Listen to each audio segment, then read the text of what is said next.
ओम गंग गणपते नमो नमः। सबसिद्ध शिव पुराण रुद्र संहिता खंड 3 पार्वती अध्याय 20 ब्रह्मा जी को शिव के क्रोधाग्नि को बड़वानल की संज्ञा दे समुद्र में स्थापित करके संसार के भय को दूर करना, शिव के विरह से पार्वती का शोक तथा नारद जी के द्वारा तपस्या के लिए उपदेश पूर्वक पंचाक्षर मंत्र की प्राप्ति।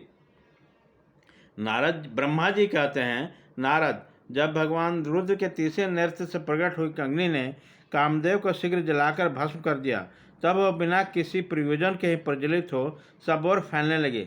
इससे चराचर प्राणियों सहित तीनों लोकों में महान हाहाकार मच गया। तात संपूर्ण देवता और ऋषि तुरंत मेरी शरण में आए।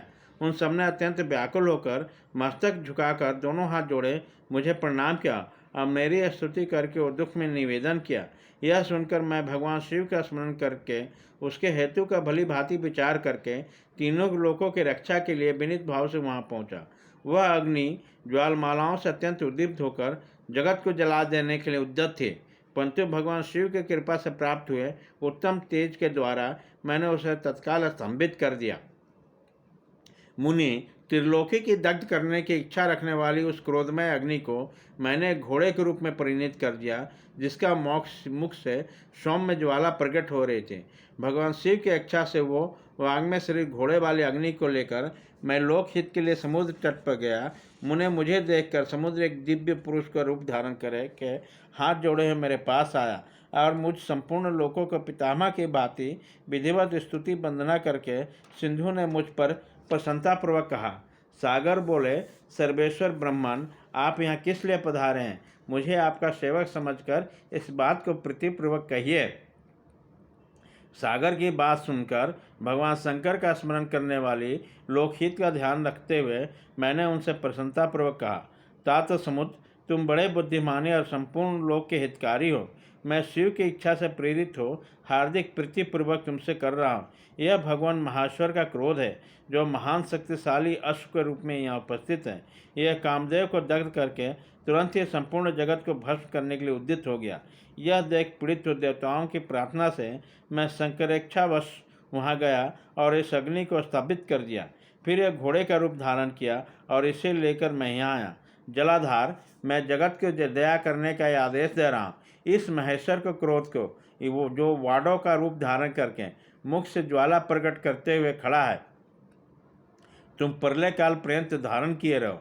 सरित पते, जब मैं यहाँ आकर वास करूँगा तब तुम भगवान शंकर के इस अद्भुत क्रोध को छोड़ देना। तुम्हारा जल ही प्रतिदिन इसका भोजन होगा। तुम यत्न पूर्वक इसे ऊपर ही धारण किए रहना, जिससे यह तुम्हारी अनंत जल राशि के भीतर न चला जाए। ब्रह्मा जी कहते हैं, नारद, ऐसा कहने पर समुद्र ने रुद्र की क्रोधाग्नि रूप वानल को रूप धारण करके स्वीकार कर लिए, जो दूसरे के लिए असंभव था। तदनंतर उडाग्नि समुद्र में प्रविष्ट हो गई और ज्वालमालाओं से प्रयुक्त हो सागर की जलराशि का दहन करने लगे। मुने, इससे संतुष्ट चित्त होकर मैं अपने लोक को चला आया और दिव्य रूपधारी समुद्र मुझे प्रणाम करके अदृश्य हो गया। महामुने, रुद्र की उस क्रोधाग्नि के भय से छुटकर संपूर्ण जगत स्वस्थता का अनुभव करने लगा और नारद और देवता तथा मुनि सुखी हो गए। नारद जी कहते हैं, दयानिधि, मदन दहन के पश्चात गिरिजानंदिनी पार्वती देवी ने क्या किया? वे अपने दोनों सखिया के साथ कहाँ गई? यह सब मुझे बताइए। ब्रह्मा जी ने कहा, भगवान शंकर के नृत्य से उत्पन्न हुई आग ने जब कामदेव को दग्ध किया, तब उस महान अद्भुत शब्द प्रकट हुआ, जिससे सारा आकाश गूंज उठा। उस महान शब्द के साथ ही कामदेव को दग्ध हुआ देख भयभीत और व्याकुल हुई पार्वती अपने दोनों सखियों के साथ घर चली आए। उस शब्द से परिवार स्थित हिमवान भी बड़े विस्मय में पड़ गए। वहाँ गई हुई अपनी पुत्री का स्मरण करके उन्हें बड़ा क्लेश हुआ। इतने में पार्वती दूर से आती हुई दिखाई दी। वह शंभु के विरह से रो रही थी। अपने पुत्रों का अत्यंत विफल हो देख शैलराज हिमवान को बड़ा शोक हुआ। वह शीघ्र उसके पास जा पहुँचे। वह फिर हाथों से दोनों हाथे पोंछकर बोले, शिवे, डरो मत, रो मत। ऐसा कहकर अचलेश्वर सिंहवान ने अत्यंत विह्वल और पार्वती को शीघ्र अपने गोद में उठा लिया और उसे सांत्वना देते अपने घर ले आए। कामदेव का दाह करके महादेव जी का अदृश्य हो गए थे, अतः उनके विरह से पार्वती अत्यंत व्याकुल हो उठी थी। उन्हें कहीं भी सुख या शांति नहीं मिलते थे। पिता के घर जाकर जब अपने माता से मिली, उसी समय पार्वती शिवा ने अपना नया जन्म हुआ माना। वह अपने रूप को निंदा करने लगी और बोली, हाय मैं मारी गई। सखियों को समझाने पर भी वो गिरजा कुमारी कुछ समझ नहीं पाती थी। वे सोते जागते, खाते पीते, नहाते धोते, चलते फिरते और सखियों के बीच में खड़े होकर कभी भी किंचन मात्र भी सुख का अनुभव नहीं करते। मेरे शुभ स्वरूप को तथा जन्मकरण को भी धिक्कार है, ऐसा कहते हुए सदा महादेव जी को प्रत्येक चेष्टा का चिंतन करते थे।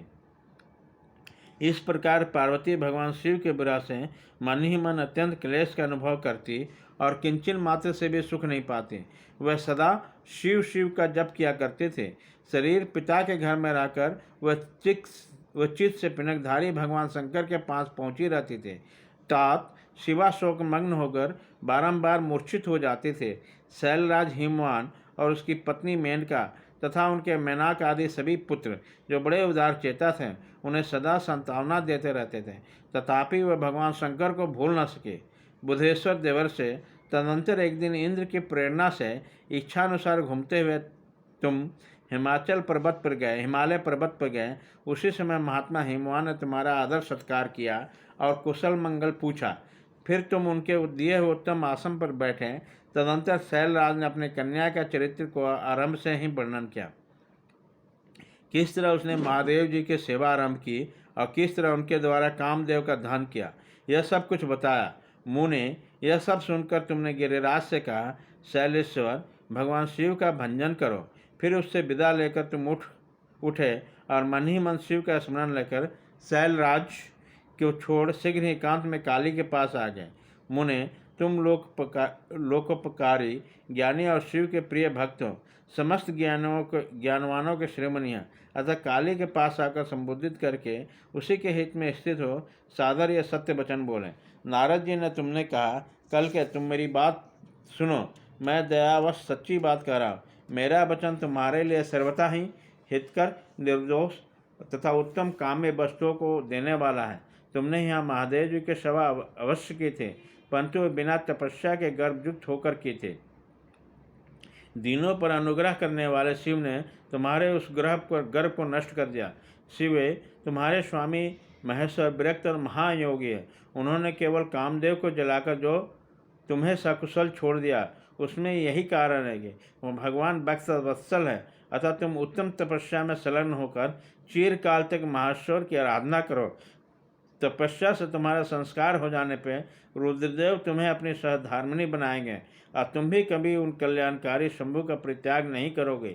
देवी, तुम हतपूर्वक शिवा को अपनाने का यत्न करो। शिव के सिवा दूसरे किसी को अपने पति के स्वीकार ना करना। ब्रह्मा जी कहते हैं, मुने तुम्हारी यह बात सुनकर गिरिराज कुमारी काली कुछ उल्लासित होकर तुमसे हाथ जोड़कर प्रसन्नतापूर्वक बोली। शिवा ने कहा, प्रभु आप सर्वज्ञ तथा जगत को उपकार करने वाले, मुने मुझे रुद्रदेव की आराधना के लिए कोई मंत्र दीजिए। नारद पार्वती जी का वचन सुनकर उन्हें 50 शिव मंत्र नमः शिवाय का उन्हें विधिपूर्वक उपदेश दिया। साथ ही मंत्र राज में श्रद्धा उत्पन्न करने के लिए तुम्हें उसका सबसे अधिक प्रभाव बताया। नारद बोले, देवी इस मंत्र का परम अद्भुत प्रभाव सुने। इसके श्रवण मात्र से भगवान शंकर प्रसन्न हो जाते हैं। यह मंत्र सब मंत्रों का राजा और मनोवांछित फल को देने वाला भगवान शंकर को बहुत ही प्रिय है और साधक को भोग और मोक्ष देने में समर्थ है। सौभाग्यशालिनी, इस मंत्र का विधि पूर्वक जप करने से तुम्हारे द्वारा आराधित हुए भगवान शिव अवश्य और शीघ्र तुम्हारे आंखों के सामने प्रकट हो जाएंगे। शिवे शौच संतोष आदि नियमों में तत्पर रहकर भगवान शिव के स्वरूप का चिंतन करते हुए तुम 50 मंत्र का जप करो और अपने आराध्य शिव शीघ्र ही संतुष्ट हो गए। साध्वी, इस तरह तपस्या करो। तपेश्वर महेश्वर बस में हो सकते हैं। तपस्या से ही सबको मनोवांछित फल की प्राप्ति होती है, अन्यथा नहीं। ब्रह्मा जी कहते हैं, नारद तुम भगवान शिव के प्रिय भक्त और इच्छानुसार विचरने वाली हो। तुम्हें काली से उपयुक्त बात कहकर देवताओं के हित में तत्पर हो स्वर्लोक को प्रस्थान किया है। तुम्हारे बातें सुनकर उस समय पार्वती बहुत प्रसन्न हुई। उन्हें परम उत्तम 50 मंत्र प्राप्त हो गया था। अध्याय 20-21।